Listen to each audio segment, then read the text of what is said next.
Со домакинско работење, намалување на непродуктивните трошења и напорите за подигнување на економската активност до намалување на јавниот долг за 4,7% поени на нивото од 57,7% од брутодомашниот производ. По подолг период македонскиот јавен долг се намали не само процентуално, туку и во апсолутна бројка. Податоците за првиот квартал од годинава покажуваат дека јавниот долг е намален за 36 милиони евра.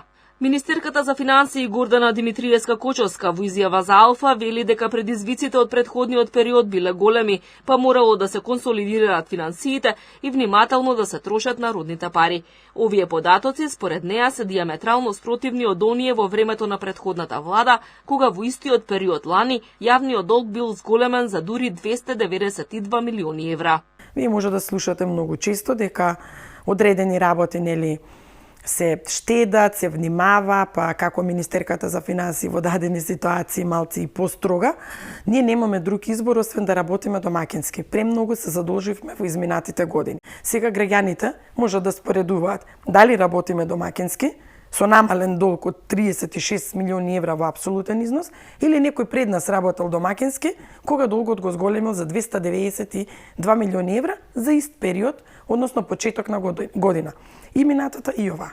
Политиката на владата е домакинското работење да продолжи. Јавниот долг може и дополнително да се намали на 55% од брутодомашниот производ преку висока реализација на инвестициите кои се спроведуваат пред се во делот на инфраструктурата. Министерката за финансии сепак е попредпазлива во проекциите и вели дека е подобро да се излезе и со полоши проекции кои потоа ќе бидат побиени со добри економски резултати. Таа не отстапува од проекциите за економски раст од 3,7% годинава и покрај пониските очекувања на меѓународните финансиски институции. Најавува и прекројување на државната каса во јули пред да се распишат локалните избори. Имаме една мини прераспределба, јас би ја рекла, или прераспределба, како што ја кажуваат во Министерството за финансии, во однос на овие проекти кои што се поврзани со општините. Ако се сеќавате во буџетот, ние ги предвидовме, меѓутоа се беа ставени во функции на држава, од причина што не можевме однапред да знаеме кој ќе биде интересот на општините.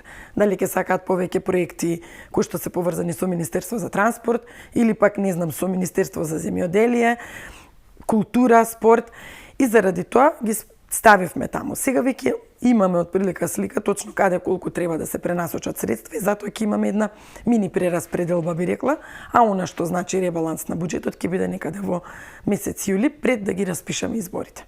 Вкупниот јавен долг во моментов изнесува 9,58 милиарди евра. Државниот долг пак изнесува 8,3 милиарди евра. Ова е најнизок јавен долг како процент од брутодомашниот производ во последниве 5 години.